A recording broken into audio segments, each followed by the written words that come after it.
రాజ్యం సినిమాలో సావు కూడా పెళ్లి లాంటిదేనని ఆత్రేయ గారు అనేసారండి. మనకి ఏపీ పాలిటిక్స్ లో సస్పెన్షన్లు కూడా పండగ లాంటివేనన్నమాట. పేరుకే సస్పెన్షన్లు గాని వాళ్ళు మాత్రం పార్టీని అంటి పెట్టుకునే ఓ తిరిగేస్తారండి. అసలు సస్పెన్షన్ అంటే సీరియస్ యాక్షన్ అని అనేసుకుంటున్నారేమో. ఫ్యాన్ పార్టీలో అదొక ఉత్తుత్తి పనిష్మెంట్ అన్నమాట. అట్టా కాదమ్మాయి, మా జగన్ ఏం చేసినా చాలా సీరియస్ గా చేస్తారు. అవునవును, అందుకే సస్పెండ్ చేసిన 2 ఎమ్మెల్సీలను వెనకేసుకుని పబ్లిక్ గా తిరిగేస్తున్నారు అబ్బాయి. అంటే సస్పెన్షన్ కాదు, వాళ్ళని కొంచెం డిసిప్లిన్ గా పెట్టడానికి తీసుకున్న యాక్షన్ అమ్మాయి. బయట అదే చెప్పుకుంటున్నారులే గాని మ్యాటర్ ఏంటో నీకు అర్థమయ్యేలా చెప్పేస్తాను, చూడు.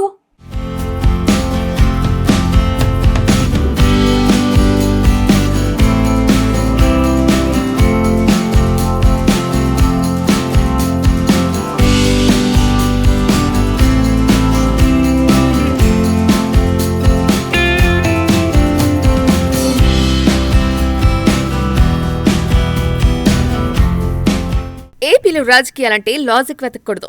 ఎందుకంటే ఇక్కడ లాజిక్ కాదు, మ్యాజిక్ పనిచేస్తోంది. ఇప్పుడు వైఎస్ఆర్సీపీలో ఓ వింత పరిస్థితి కనిపిస్తోంది. సాధారణంగా ఏ పార్టీ అయినా ఎవరైనా సస్పెండ్ చేస్తే అతనికి పార్టీ గేట్ దగ్గర నుంచి బ్లాక్ చేసేస్తారు. కానీ వైసీపీలో మాత్రం సస్పెన్షన్ అంటే శిక్ష కాదు బాబు, జస్ట్ చిన్న బ్రేక్, టీ తాగి మళ్లీ ఎంట్రీ అన్నమాట. తాజాగా అసెంబ్లీకి జగన్ తో పాటు ఆ పార్టీ ఎమ్మెల్యేలు వెళ్లారు. సరే, సభకొచ్చారు, మళ్లీ బయటకెళ్లిపోయారు. మధ్యలో నిరసన కూడా చేశారు. అక్కడ ట్విస్ట్ ఏంటంటే ఆ నిరసనలో పాల్గొన్న 2 ఎమ్మెల్సీలు సస్పెండ్ అయిన వాళ్లే. అంటే ఇది సస్పెన్షన్ కాదు, సస్పెన్స్. పార్టీ వాళ్ళు చూసి ఆశ్చర్యపోయారు, ప్రజలు చూసి ఇంకోలా ఆశ్చర్యపోయారు. సస్పెండ్ అయిన వాళ్ళు అధినేత వెంట ఎలా తిరుగుతున్నారని నోరెళ్లబెట్టేస్తున్నారు. ఇక్కడ అసలు ఫన్నీ పాయింట్ ఏంటంటే పేరుకి సస్పెన్షన్, కానీ గ్రౌండ్ లో మాత్రం పూర్తిగా పార్టీ మెంబర్షిప్ ఫుల్ యాక్టివ్ లో ఉందట. ముందుగా అనంతబాబు సంగతి చూస్తే కార్ డ్రైవర్ హత్య కేసులో నిందితుడు.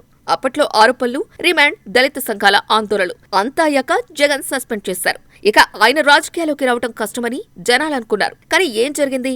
సస్పెండ్ అయ్యారు కానీ పార్టీ వాళ్ళతో కలిసే తిరుగుతున్నారు. అంటే వేటు పడింది కానీ వేటు పడినట్లేదు. ఇక దువ్వాడ శ్రీనివాస్ సంగతి కూడా అదే.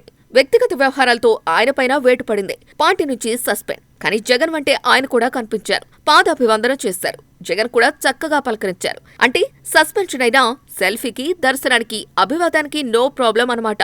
సస్పెన్షన్ అంటే బయటకు పంపడమా లేదా పార్టీ లోపలే వీఐపీ పాస్ ఇవ్వటమా అని ప్రజలకు డౌట్ వచ్చేస్తోంది.